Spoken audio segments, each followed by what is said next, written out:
Ce matin, nous serons dans le Lévitique. Je vous ai dit que cet été, pendant que des gens voyagent pour visiter, alors on visite des pays, on visite des lieux, des châteaux, voilà. Les gens aiment bien visiter, voir des choses nouvelles, découvrir. Eh bien moi, parallèlement, je vous invite à visiter et à découvrir peut-être des livres que vous ne connaissez pas ou que vous connaissez moins, parce qu'a priori, on les lit moins dans la Bible. Et ce matin, je voudrais vous proposer un nouveau monument de la Bible que nous allons visiter ensemble, qui est le Lévitique. Voilà, je voudrais vous lire 2 passages dans le Lévitique. Le premier est au chapitre 18. Donc j'ai relu le Lévitique cette semaine, en vue de cette prédication. Et voilà quelques fruits de ce qui a attiré mon attention cette semaine. Ce chapitre 18, le versets 2 et 3 sont assez beaux, assez parlants. L'Éternel parla à Moïse. J'aimerais vous dire une chose sur le Lévitique. C'est le livre où vous avez le plus de paroles de Dieu. C'est curieux, hein? Alors, parfois, mais là, l'Éternel parle à Moïse des paroles vraiment de Dieu directement. C'est dans le Lévitique que vous trouvez ça. Parle aux enfants d'Israël et dis-leur, ou tu leur diras, je suis l'Éternel, votre Dieu. Vous ne ferez point ce qui se fait dans le pays d'Égypte, où vous avez habité, et vous ne ferez point ce qui se fait dans le pays de Canaan, où je vous mène. Vous ne suivrez point leurs usages, vous pratiquerez mes ordonnances et vous observerez mes lois. Vous les suivrez, je suis l'Éternel, votre Dieu. Vous observerez mes lois et mes ordonnances. L'homme qui les mettra en pratique vivra par elles. Je suis l'Éternel. Et je voudrais compléter ça avec le chapitre 19, le verset 2. L'Éternel parla à Moïse et dit, parle à toute l'assemblée des enfants d'Israël, tu leur diras, soyez saints car je suis saint, moi l'Éternel, votre Dieu. Voilà. Donc le Lévitique, c'est le 3e livre de la Bible. On le visite peu, on le lit peu. Par exemple, qui n'a jamais lu le Lévitique parmi nous? Qui puisse lever sa main, c'est pas un problème, voilà. Tous les autres, vous avez lu le Lévitique. C'est bien, vous allez bien me comprendre alors. C'est vrai que c'est un livre qu'on lit moins, parce que c'est un livre qui est un petit peu austère. Il semble que lorsqu'on le lit, qu'il y a peu de choses à voir avec nous. D'accord ? Et effectivement, voilà, moi souvent, je dis que quand on arrive là, je dis souvent aux gens, si vous commencez à lire la Bible par le commencement, bon, Genèse ça va aller, le début de l'Exode ça va aller, puis après vous rentrez dans les marécages. La fin de l'Exode, le Lévitique, les Nombres, c'est assez compliqué, et c'est vrai que c'est très éloigné de nos préoccupations. Et souvent les gens disent, bon, bah oui, d'accord, mais à quoi ça va me servir dans ma vie? Voilà. Et c'est vrai que souvent on a besoin d'un Dieu et d'une parole qui nous servent dans nos vies. Et c'est en tous les cas, moi, mon intérêt, c'est vraiment d'avoir un Dieu qui agit dans ma vie, qui me parle. Alors, ce qu'on doit réaliser quand on lit la Bible, c'est que la Bible, c'est une histoire qui se suit dès le départ. Même si parfois on a des cassures et qu'on ne comprend pas trop où on va, vraiment, c'est une histoire qui se lit, qui commence dans le Jardin d'Éden par l'action du diable et qui se finit dans l'Apocalypse par le même diable qui va être lié, la boucle va être bouclée. Donc c'est le déroulement d'une histoire. Cette histoire, je vais vraiment faire très simplement, mais pour que vous voyez à quoi sert le Lévitique, Et vous allez voir en quoi le Lévitique est quelque chose qui peut vraiment aider nos vies, bénir nos vies. Vous lisez la Genèse, et c'est le début de l'histoire de l'humanité. Voilà, c'est pour ça que c'est intéressant, c'est parce que l'humanité a une histoire, et la Bible donne une histoire de l'humanité. Elle dit que Dieu crée l'homme, et puis elle dit qu'au bout d'un temps, l'homme se sépare de Dieu. Il désobéit, on appelle ça le péché, il désobéit à son Dieu, et ça occasionne une coupure, vraiment une coupure entre Dieu et l'homme, entre l'homme et son Créateur. Les choses auraient pu rester en l'état, ce qui aurait été catastrophique. On le voit aujourd'hui, on vit dans un monde qui est catastrophique. C'est quoi notre monde? C'est l'état du monde dans lequel l'homme est séparé de Dieu. Voilà. Eh ben, vous voyez ce que ça donne, les guerres, tout ce qu'on voit, hein, toutes les misères qu'on voit. Ça, c'est l'homme séparé de Dieu. Et Dieu dit, bon, je ne peux pas laisser l'homme dans cet état, je vais lui offrir une solution. On appelle ça, il y a un plan du salut. Donc Dieu met en route le plan du salut, et ce plan du salut va consister à envoyer son Fils sur la terre comme sauveur. Voilà. Quand l'homme a désobéi, le monde a un prince qui est le diable. Le prince de ce monde, c'est le diable. Mais elle va envoyer un sauveur contre le prince. Le sauveur du monde, c'est Jésus. Et donc, le plan, c'est d'envoyer son Fils sur la terre. Mais pour envoyer son Fils sur la terre, Dieu a besoin d'un peuple dans lequel il va pouvoir envoyer son Fils. Et donc, Genèse nous explique que Dieu se crée un peuple. Il se crée un peuple de toutes pièces. Il prend un homme qui a une femme qui est stérile, sont deux au départ, et puis à partir de ce couple, il commence un peuple. Il commence un peuple, donc on voit bien que c'est surnaturel au départ, puisque l'homme et la femme ne peuvent plus avoir d'enfants, donc c'est un peuple à part. Il se crée un peuple qui va devenir le peuple d'Israël, et on part de deux, et au bout de 400 ans, on arrive à environ 2 millions d'individus avec les enfants, donc on a là le peuple, d'accord ? Ensuite, ce peuple, donc, il grandit en Égypte, c'est un peu le nid dans lequel Dieu le fait grandir. Ce peuple, il lui faut une terre, un peuple, une terre. La terre, Dieu décide que ce sera le pays d'Israël actuel, et donc l'Exode, deuxième livre de la Bible, nous raconte le départ du peuple vers le pays promis. Un peuple, une terre, voilà ce qu'il faut à Dieu pour le plan de son salut. Et puis, il lui faut, troisièmement, une mentalité à part. Il faut que ce peuple qui va habiter un pays, il ne soit pas comme les autres peuples.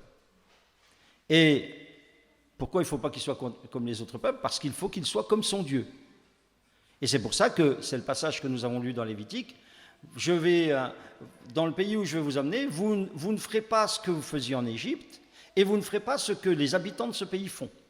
Vous serez différents.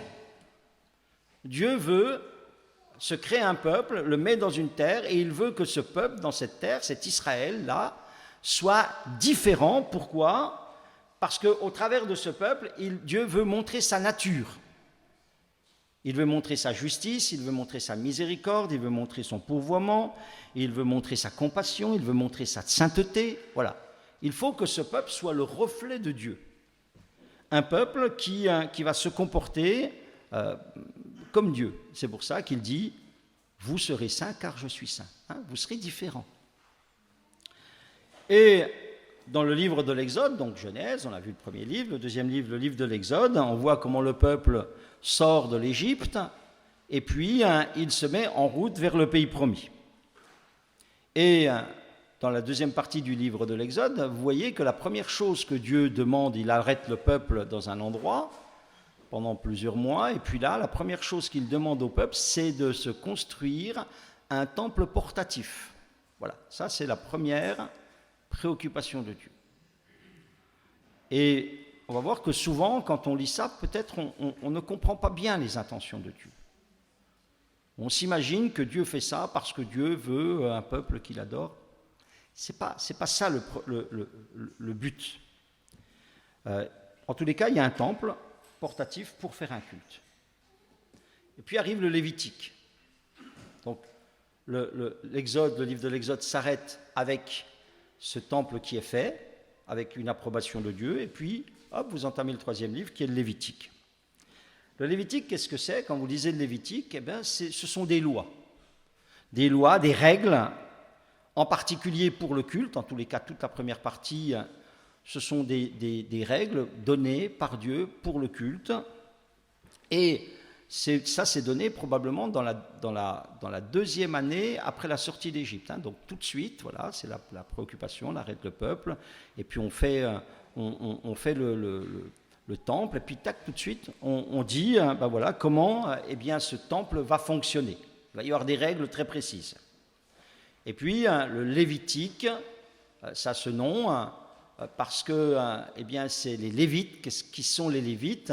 Les Lévites, ce sont, voilà, si on voulait traduire, c'est les prêtres aujourd'hui, c'est ceux qui allaient être chargés du culte, et en particulier, ce sont des petits-enfants d'Abraham, du fondateur du peuple, et parce que Abraham va avoir un fils, qui lui-même va avoir un fils, qui lui-même va avoir 12 fils, ça va donner les 12 tribus d'Israël, et dans ces 12 tribus, il y a une tribu qui s'appelle la tribu de Lévi, du nom du fils, et cette tribu-là, elle va être mise à part, et elle va être chargée de la conduite de l'organisation du culte et de la gérance des choses sacrées. Voilà, il y a eu une tribu, alors cette tribu, elle sera vraiment différente. Quand ils rentreront dans le pays promis, cette tribu n'aura pas de terre, hein, voilà, et elle devra vivre du don des autres tribus, hein, les dîmes, ça vient de là en fait. C'est que cette tribu, elle est mise à part pour s'occuper du culte, et elle va pas avoir le temps de cultiver, elle va pas avoir le temps de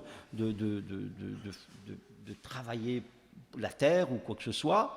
Et donc, on va dire, les 11 tribus, elles vont faire vivre cette tribu qui, elle, va s'occuper de la médiation entre Dieu et le peuple. OK? Et donc, le Lévitique, il est là, et puis il nous explique comment utiliser, enfin, il explique au peuple comment utiliser le temple portatif. Mais, je vous l'ai dit, c'est bien plus en réalité. J'ai dit que Dieu veut un peuple, une terre, et puis une mentalité différente. Et le Lévitique, c'est le commencement de l'éducation du peuple. Je vous ai dit, hein, ça, c'est tout de suite une année après leur sortie, donc Dieu commence à rééduquer ce peuple. Vous savez, ce peuple, il vient de passer 400 ans en Égypte, il pense égyptien, il mange égyptien, il comprend égyptien. Il a été imprégné de la culture égyptienne pendant 4 siècles. Or, eh bien, c'est une culture qui a le dieu soleil, qui a toutes sortes de façons de penser qui sont erronées, donc il faut tout reconstruire. Donc Dieu a cette nécessité de mentaliser le peuple autrement. Il ne faut plus que le peuple vive, c'est Lévitique 18 qui le dit, hein, vous ne vivrez point selon leurs usages. Il ne faut plus que le peuple vive eh bien, selon les pratiques de l'Égypte, il faut qu'il vive dans la dépendance de Dieu et dans les principes de Dieu. Voilà. Parce que vous savez, les principes de ce monde, ce n'est pas les principes de Dieu, ou les principes de Dieu ne sont pas les principes de ce monde. Voilà, vous avez les principes de base, hein, tu ne voleras pas, tu ne mentiras pas. Voilà. Le monde fonctionne comme ça, Dieu il dit, moi je ne fonctionne pas comme ça. Et cette mentalisation, ce changement d'état d'esprit, eh bien, il va s'apprendre, c'est quelque chose qui va devoir s'apprendre, et il va s'apprendre d'abord au travers du culte. D'abord au travers du culte. Et le Lévitique, c'est la mise en place d'un moyen de relation entre Dieu et son peuple. Et quand vous lisez le Lévitique, voilà, ce qui peut un peu choquant et puis un peu rébarbatif, c'est que vous avez des sacrifices. Hein. Alors là, on en tue de l'animal, ça égorge, ça égorge de l'agneau, du bouc, du bélier, de l'oiseau, si on est pauvre, si on est riche, enfin c'est très codifié, il y a du sang qui coule. Il y a beaucoup de sang qui coule. Et pourquoi il y a beaucoup de sang qui coule? Parce que c'est pas que Dieu prend plaisir à faire égorger des animaux. Vous voyez, il faut qu'on comprenne ça. Il y a du sang qui va couler parce qu'il faut que l'homme, il apprenne la gravité du péché.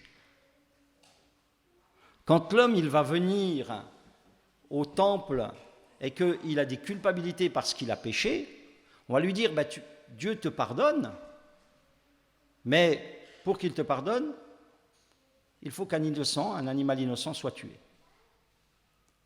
Et là, le peuple, il est mentalisé à comprendre que, eh bien quand même, la vie qu'il reçoit, c'est la mort.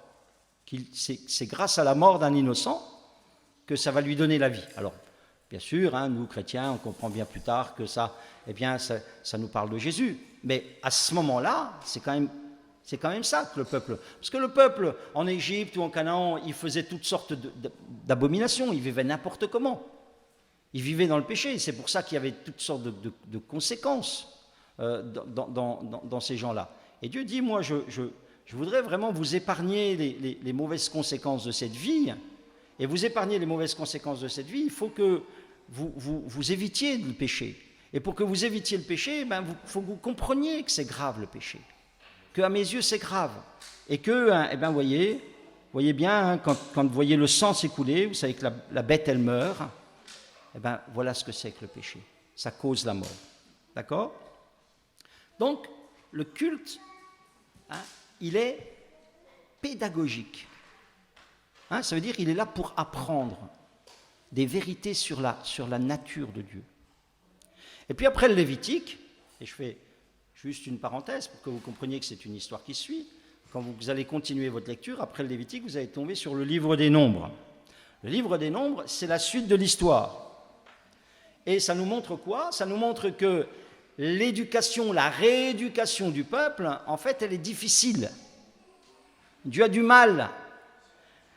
Dieu n'a pas eu de mal à faire sortir le peuple de l'Égypte, mais il a beaucoup de mal à faire sortir l'Égypte du cœur des gens. Vous voyez? C'est un petit peu le problème qu'il a aussi avec nous. Parfois, il n'a pas beaucoup de mal à nous sortir du monde, mais il a du mal à ce que le monde sorte de notre cœur. Et le livre des Nombres, je vais lire 2 ou 3 passages, vous compreniez, et après on va revenir au Lévitique, mais c'est un tout. Le peuple, dans les Nombres, ça veut dire qu'il va continuer sa marche là, et puis son problème, c'est qu'il veut, avec Dieu, qu'il a sorti d'Égypte, donc qu'il a quand même sorti de l'esclavage, ils étaient esclaves, c'était quand même très dur, ils vivaient un esclavage très dur en Égypte. Et ce Dieu qui fait des miracles, qui ouvre la mer, qui fait des choses assez extraordinaires, il est assez intéressant. Mais ils n'en veulent que les avantages. Ils n'en veulent que le plus. Alors ils voudraient les avantages, mais sans les inconvénients, sans les contraintes. Ça ressemble beaucoup à nous. Par exemple, Nombre chapitre 11, verset 5... Nous nous souvenons des poissons que nous mangions en Égypte, qui ne nous coûtaient rien. Et vous allez voir ce peuple qui est là, que Dieu a sorti de l'Égypte, donc de l'Exode. Le Lévitique est là pour que vraiment, il pense autrement. Mais malgré cela, malgré le Dieu merveilleux qui leur fait du bien, ils ne font que penser à l'Égypte. En Égypte, c'était bien, on mangeait de tout. Ici, dans le désert, on ne mange pas de tout. Ou Nombre chapitre 21 verset 5, il est dit le peuple s'impatienta en route et parla contre Dieu et contre Moïse. Pourquoi nous avez-vous fait monter hors d'Égypte pour que nous mourions dans le désert? Voilà. Et c'est du regret permanent. C'est du regret permanent. L'Égypte ne sort pas de leur tête. C'est obsessionnel. Vous savez, ils sont un peu comme ces gens qui voudraient la réussite et la richesse, mais sans faire les efforts pour y arriver. Voilà. Hein, ça veut dire ils veulent bien les avantages, mais ils ne veulent pas les inconvénients. Et donc ce peuple est là, il ne cesse de regretter l'Égypte. Nombre chapitre 14, en voilà encore un passage. Verset 4, il dit, verset 3, « Pourquoi l'Éternel nous a-t-il fait aller dans ce pays où nous tombons par l'épée, où nos femmes, nos petits-enfants deviendront une proie? Ne vaut-il pas mieux pour nous retourner en Égypte ?» Voilà. Et ils se dirent l'un à l'autre, nommons un chef et retournons en Égypte. Et c'est pour cela que quand vous lisez le livre des Nombres, vous allez avoir la première partie, c'est de l'éducation, et puis après, la dernière partie du livre des Nombres, c'est de la correction. On passe à de la correction, parce qu'à un moment donné, c'est comme un enfant. Quand vous lui dites ne fais pas ci, vous essayez de l'enseigner, vous essayez de communiquer avec lui, vous essayez de lui faire comprendre des choses qui sont pour son bien, et puis quand vous avez tout essayé, et que vous vous retrouvez en face d'un enfant qui est buté, parfois eh bien, il faut la correction. Je sais que ça ne se fait plus, mais c'est une suite qui est logique, qui vient. Il va falloir une correction. Il va falloir une correction. Et le peuple qui ne veut pas apprendre finalement, eh bien, il va être corrigé. Et dans le Deutéronome, au chapitre 8 par exemple, Dieu va dire « Je t'ai fait passer dans cet affreux désert pendant 40 ans. Pourquoi ? Afin que tu apprennes. » Afin que tu apprennes que l'homme ne vivra pas de pain seulement, mais qu'il vivra de toute parole de Dieu. Voilà. Il faut que tu apprennes. Peuple d'Israël, il faut que tu apprennes. Donc, présenté comme cela, il peut sembler que... Voilà, donc cette histoire que je vous raconte, là, ça peut sembler que c'est en tous les cas pour nous, gens du 21e siècle, des choses un peu dépassées et qui n'ont pas grand-chose à voir dans nos vies quotidiennes. Et la question, c'est toujours, mais quel intérêt pour moi ? Quel intérêt pour moi cette histoire de la Bible? Quel intérêt pour moi cette histoire d'Israël? Vous savez, vous avez Paul, par exemple, en lisant cette histoire, il va dire « Ces choses, elles sont arrivées pour nous servir d'exemple. » Et c'est vrai. Parce que finalement, après, vous pouvez calquer votre vie chrétienne. Vous êtes là parce qu'un jour, eh bien, vous êtes passé par l'Exode. Vous êtes passé par l'Exode. Vous étiez esclave, non pas de Pharaon comme le peuple en Égypte, mais j'étais esclave du diable, esclave du péché. Et puis, j'ai connu le libérateur, j'ai connu le sauveur qui est venu me chercher dans le péché. Et puis, ça s'est fait de la même manière, parce que le peuple juif, quand ils sont sortis, il a fallu qu'un agneau soit égorgé. C'est ceux qui avaient pris le sang de l'agneau qui sont sortis de l'Égypte. Et nous savons que ce sont ceux qui prennent le sang de l'agneau qui ôte les péchés du monde, de Jésus, qui sortent du péché, qui sortent de la puissance du diable et qui viennent à Dieu, qui sortent des ténèbres et qui viennent à la lumière. C'est le même schéma. En fait, si vous voulez, c'est le même schéma. Et quand le peuple sort de l'Égypte, il passe, la mer Rouge s'ouvre, et puis il passe au travers de la mer, le Pharaon et ses armées passent derrière, sont engloutis, et le peuple est totalement libéré de l'Égypte, libéré de Pharaon. Et lorsque, eh bien, pour moi, eh bien, c'est la même chose. Lorsque j'ai accepté Jésus, l'agneau qui a ôté mes péchés, il y a une coupure qui s'est faite avec ma vie d'avant. Le diable a été englouti dans ma vie, il a perdu ses droits dans ma vie. Pharaon a perdu ses droits dans ma vie. C'est la même chose. C'est le même processus. Et comme c'est le même processus dans l'Exode, après vous avez le même processus pour le Lévitique. Qu'est-ce que Dieu veut? Qu'est-ce que Dieu veut? Eh bien, Dieu veut que je change ma façon de penser.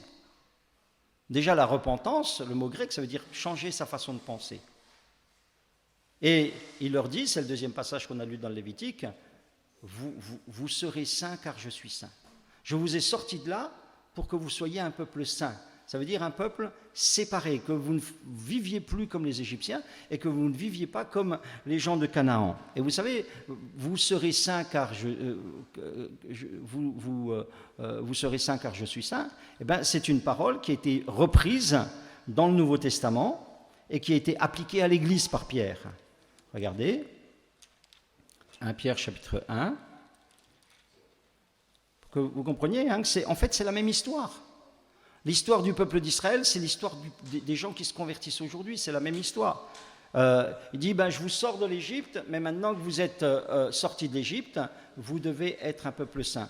Et Pierre dit aux chrétiens, il dit au chapitre 1 au verset 14, « Comme des enfants obéissants, ne vous conformez pas aux convoitises que vous aviez autrefois, voilà, vivez différemment, quand vous étiez dans l'ignorance, mais puisque celui qui vous a appelé est saint, vous aussi soyez saints dans toute votre conduite, selon qu'il est écrit, vous serez saints car je suis saint. Et si vous invoquez comme Père celui qui juge selon l'œuvre de chacun sans favoritisme, conduisez-vous avec crainte pendant tout le temps de votre séjour sur la terre. » Voyez ?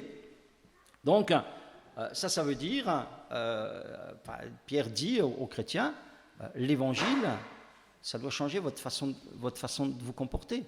Ça doit changer votre façon de vous conduire. Vous ne devez pas avoir les convoitises, les mensonges, les choses que vous aviez avant. Ça, c'était avant. Vous étiez dans l'ignorance, vous ne saviez pas, vous viviez dans le péché, ok, d'accord. Mais maintenant, vous vivez avec le Dieu saint. Donc, ces choses-là, il faut qu'elles disparaissent de votre vie. Vous serez saint car, vous devez être saint car Dieu est saint. D'accord ? Et donc, saint, Lévitique vous l'expliquera bien si vous le lisez. Saint, ça veut dire séparé. Séparé, vous ne ferez point ce qui se fait en Égypte, vous ne ferez pas ce qui se fait en Canaan, vous serez différents, vous serez séparés de ces fonctionnements-là. Donc, le Lévitique nous parle de cette sanctification, de cette transformation qui doit se faire dans le peuple. Elle nous dit, le Lévitique nous dit, ce que l'Évangile nous dit, ce que le Nouveau Testament nous dit, c'est que la conversion, elle doit être suivie de sanctification. C'est ce que vous trouverez dans Hébreux. Sans la sanctification, ça veut dire sans une transformation, sans un changement de votre mentalité, nul ne verra le Seigneur. Sans la sanctification, personne ne verra le Seigneur.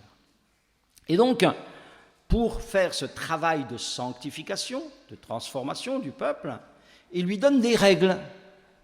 C'est pour ça que le Lévitique, ce sont des règles. Ce sont des règles.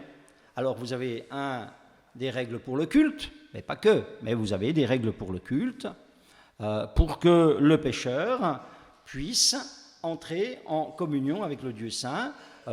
Dès les premiers versets de Lévitique, ça m'a frappé tout de suite, pour que tu obtiennes faveur. Voilà, pour que tu obtiennes faveur de Dieu. Mais vous avez des règles pour la santé, ça c'est très intéressant. Vous avez beaucoup de règles pour la santé. Alors, beaucoup de règles d'hygiène. Dans ces chapitres, toutes les sources de contamination sont identifiées.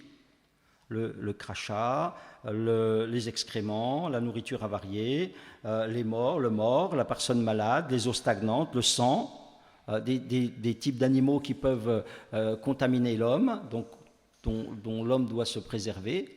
On voit que c'est une révélation, parce que déjà à cette époque-là, on est sur des textes qui ont quand même 3500 ans.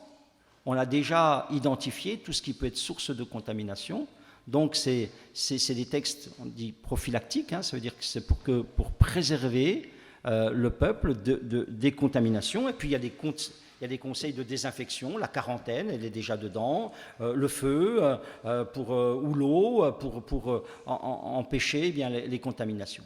Donc vous avez des règles pour la santé. Alors, peut-être ce n'est pas intéressant pour certains de suivre les règles-là. Mais ces règles-là, elles n'étaient pas faites pour les embêter.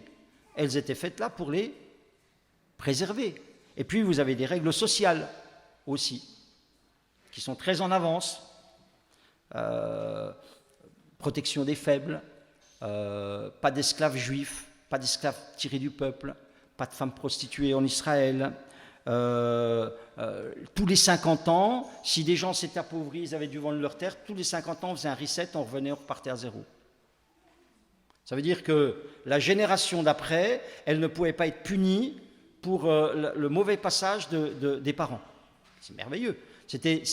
Moi, j'ai lu il y a 1 ou 2 pages, mais ça m'a émerveillé, un pays comme ça, ça m'a émerveillé. Voilà. Et puis, vous aviez des règles sur l'occultisme, par exemple. Il ne faut pas invoquer les esprits, il ne faut pas toucher, il ne faut pas invoquer les morts, etc. Vous aviez des règles aussi sur les mœurs sexuelles. Vous avez, attention, il ne faut pas coucher avec des parents, l'homosexualité, la zoophilie, voilà. Et puis voilà. Donc vous aviez des règles, et toutes ces règles qui, peut-être vécues de l'intérieur, elles peuvent sembler contraignantes. Oui, j'ai plus le droit de faire ce que je veux, hein. Voilà, des gens qui disent, je suis dans l'évangile, ça y est, je peux plus faire ce que je veux. Ben si, tu peux faire ce que tu veux. Mais tout ce que Dieu te demande de faire, c'est pour ton bien. C'est pour ton bien, c'est pour te préserver. C'est pour t'éviter des problèmes de toutes sortes. Tu vas respecter des règles d'hygiène parce que ça va t'éviter des contaminations. Tu vas éviter de toucher à l'occultisme parce que ça va t'éviter que des esprits aient des droits sur toi. Tu vas éviter d'avoir des déviements sexuels parce que ça va éviter des conséquences, peut-être sur tes enfants, etc.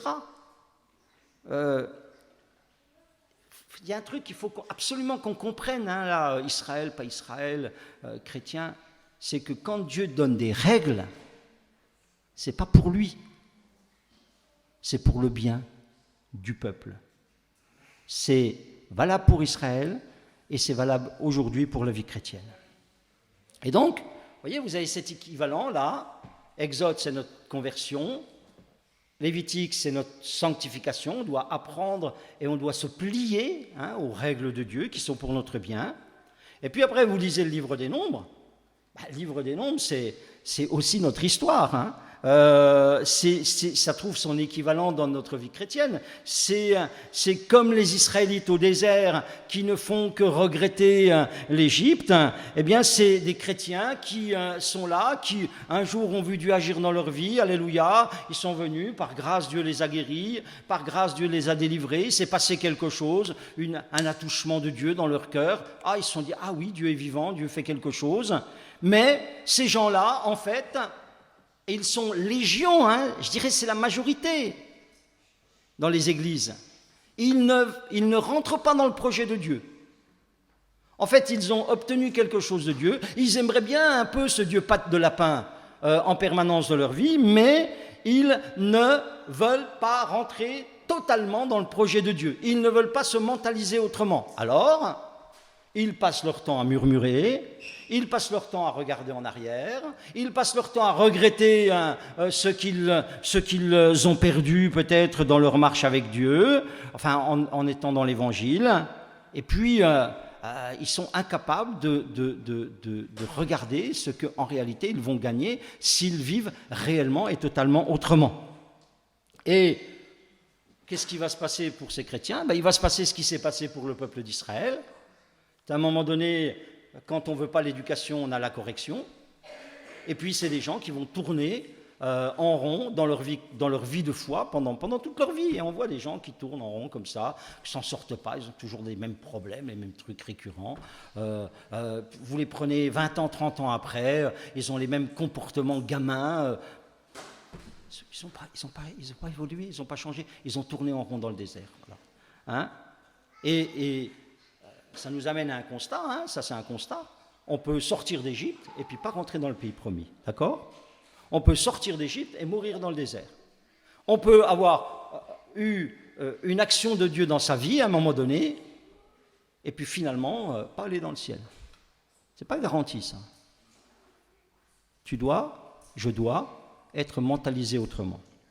Donc je reviens au Lévitique maintenant, rapidement. Quand vous lisez le Lévitique, naturellement, quand vous le lisez, vous dites « Ah ben oui, mais ça ne me concerne plus, ces sacrifices d'animaux, ce matin je vais au culte, je ne suis pas obligé d'amener mon bélier ou mon mouton à égorger, ou etc. » Ce que vous devez retenir, c'est l'esprit du livre. C'est l'esprit du livre. Bien sûr, la forme du culte, elle a changé avec le temps. Naturellement, les circonstances de vie ont pu changer. Naturellement, beaucoup de choses ne sont plus transposables. On nous explique par la suite, en continuant l'histoire de la Bible, que avec Jésus, les sacrifices ont cessé, puisque Jésus, c'est le sacrifice unique, parfait, et que aujourd'hui, c'est le sang de Jésus qui va nous pardonner nos péchés. Si nous confessons nos péchés, il est fidèle et juste pour nous pardonner. Le sang de Jésus nous purifie de tout péché. Ce matin, on n'a besoin que de ce sang-là. Voilà, c'est la mort de cet innocent qui me sauve, qui me lave, qui me pardonne.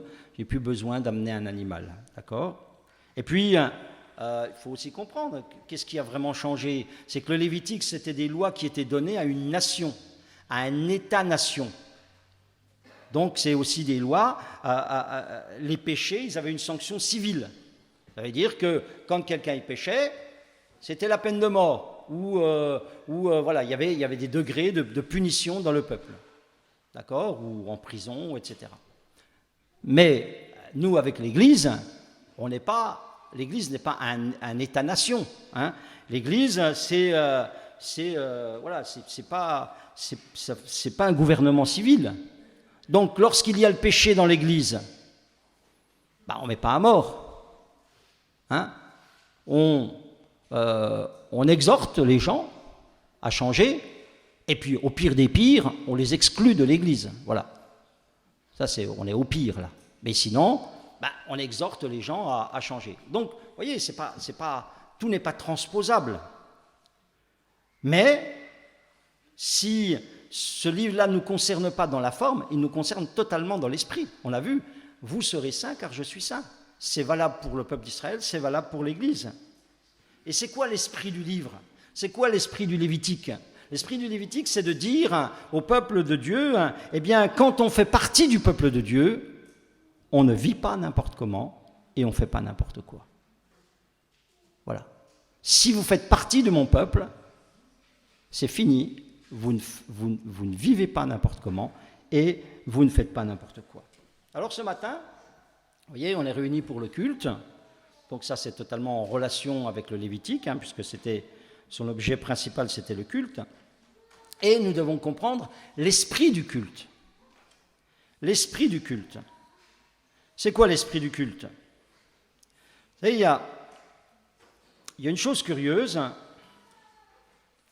qui doit être bien comprise concernant le culte. Lorsque vous lisez le Lévitique, vous voyez qu'il y a un grand nombre de sacrifices qui sont demandés au peuple pour la communion. Et ce qui est dramatique, ce qui est vraiment dramatique, et c'est pour ça que ça doit nous parler, ce qui est dramatique, c'est qu'en fait, les Israélites, ils n'ont pas compris le sens des sacrifices. Ils n'ont pas compris le sens du culte. Ils ont cru que le culte, selon le Lévitique, c'était un but. Ça veut dire que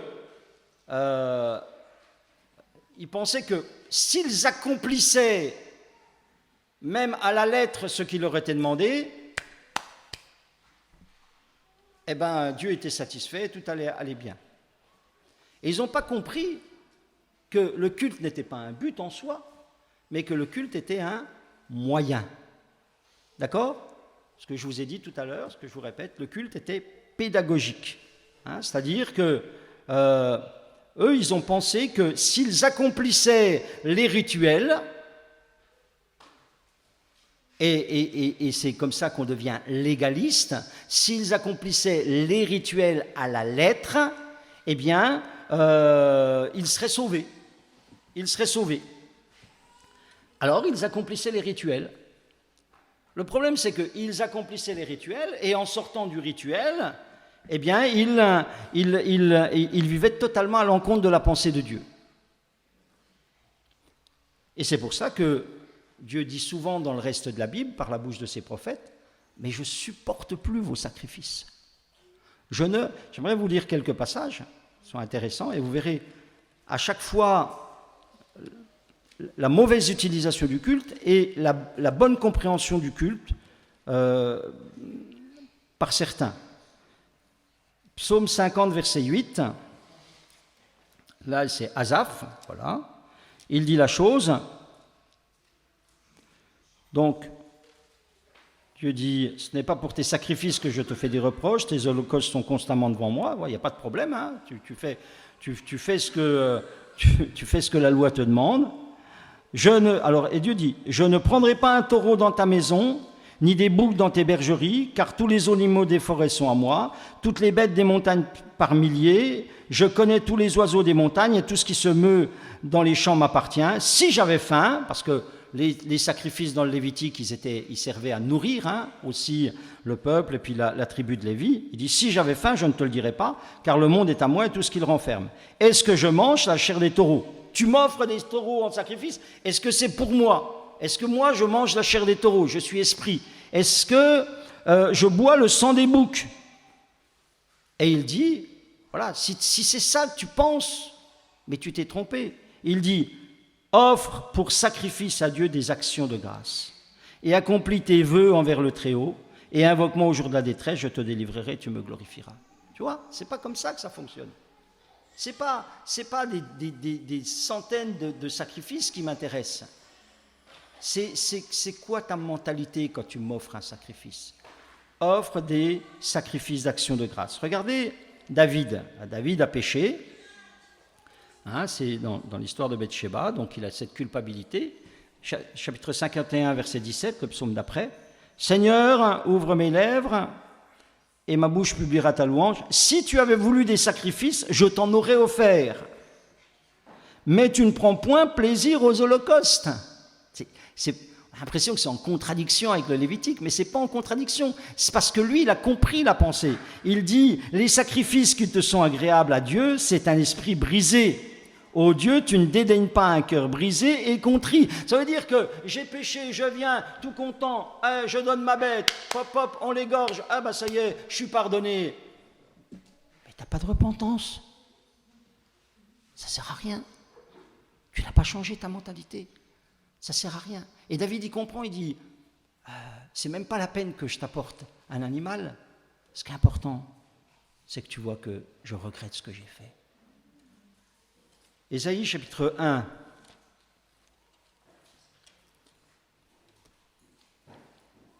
Verset 11. Qu'ai-je à faire de la multitude de vos sacrifices, dit l'Éternel.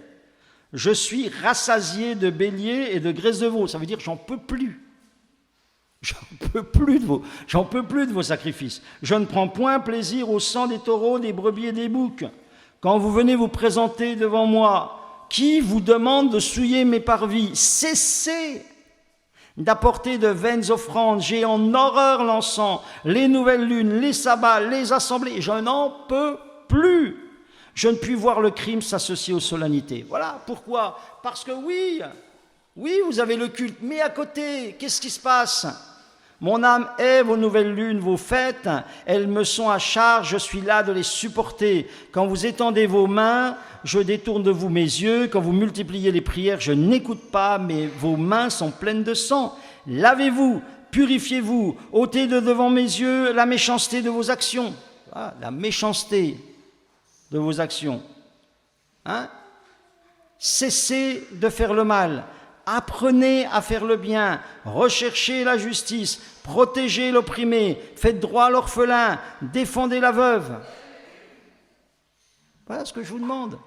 Voilà ce que je vous demande. Changez votre mentalité. Ou encore, Michée, chapitre 6, je vous donne des gens dans des périodes différentes.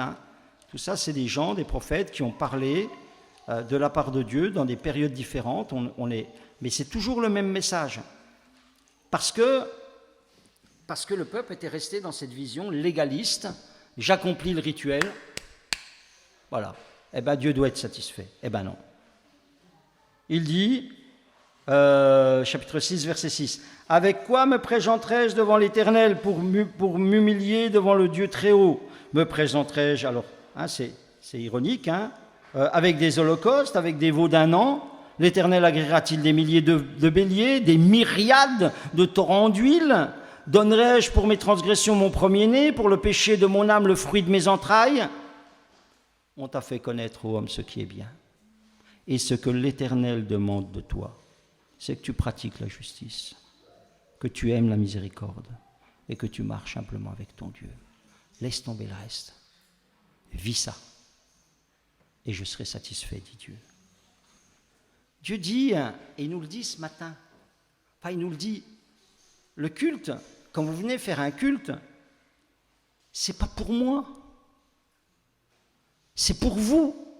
C'est pour vous mentaliser autrement, de manière à attirer la bénédiction sur votre vie. C'est la même chose aujourd'hui. Le culte que nous faisons, c'est pas pour Dieu. C'est pour nous construire autrement, pour changer nos cœurs, être renouvelés dans notre intelligence, dit l'Écriture. Est-ce que vous pensez que ça change quelque chose à la vie de Dieu quand vous ne venez pas au culte? Est-ce que vous pensez que le dimanche soir, Dieu dort mal parce que les gens ne sont pas allés au culte? Ah ben moi, je ne pense pas. Peut-être le pasteur, il ne dort pas bien, mais Dieu, lui, franchement, je pense que ça lui fait ni chaud ni froid. Hein? Est-ce que vous pensez que Dieu a besoin de nos chants pour se sentir bien? C'est comme l'histoire, il dit, est-ce que vous pensez que j'ai besoin des animaux? Non, il n'a pas besoin de nos chants. Des chants, il en a plein dans le ciel. Il y a des myriades qui louent dans le ciel. J'ai dit, il y a des milliers d'anges qui louent dans le ciel. Il y a des gens qui adorent dans le ciel. C'est pas grave si sur la terre les gens ne le font pas. Hein. Ça lui crée pas de manque. D'accord? Ça lui crée pas de manque. Mais je dois comprendre ça. Le culte, c'est pas un but, c'est pas un lieu où je vais pointer pour dire ah tu vois Seigneur j'étais là dimanche, hein? Voilà. Au départ j'avais écrit Dieu s'en fiche royalement. J'ai dit tu vas un peu fort. J'ai barré la phrase, je ne le dis pas. Hein? J'ai remplacé par pour Dieu, l'important, ce n'est pas votre présence, mais c'est la manière dont vous êtes présent. Il faut qu'on comprenne ça. C'est ça que nous apprend Lévitique. C'est ça que nous apprend Lévitique. Le culte, ou les réunions auxquelles j'assiste, c'est pédagogique. C'est un moyen de me faire ressembler à Dieu en m'approchant de lui. Vous pouvez faire un parallèle avec, par exemple, la mer. Lorsque vous allez à la mer, vous baignez, est-ce que ça fait du bien à la mer? Voilà. Et la mer, elle s'en fiche. Hein? Franchement, vous y alliez pas, vous baignez 3 heures, 10 heures, s'en fiche. Je pense que quand vous allez à la mer, ça vaut que ça fait du bien. D'accord? Quand vous approchez de Dieu, c'est pour vous faire du bien à vous. Parce que la préoccupation de Dieu, c'est votre marche terrestre. C'est ma marche terrestre. C'est mes difficultés terrestres. C'est pour m'armer, pour me préparer, pour que je sois dans cette vie équipé. Pourquoi il lui redonne des règles à Israël qui ne sont pas l'Égypte et qui ne sont pas Canaan? Parce que je te donne, tu vois bien, ces nations-là, elles vont être chassées, elles ont des problèmes, elles ont des violences, ça va s'écrouler, des empires vont s'écrouler. Mais si tu vis selon mes règles, tu vas tenir. Tu vas être fort. Tu vas être fort parce que je suis avec toi. Parce que si tu es saint, je suis saint et nous sommes ensemble. Et c'est la même chose aujourd'hui.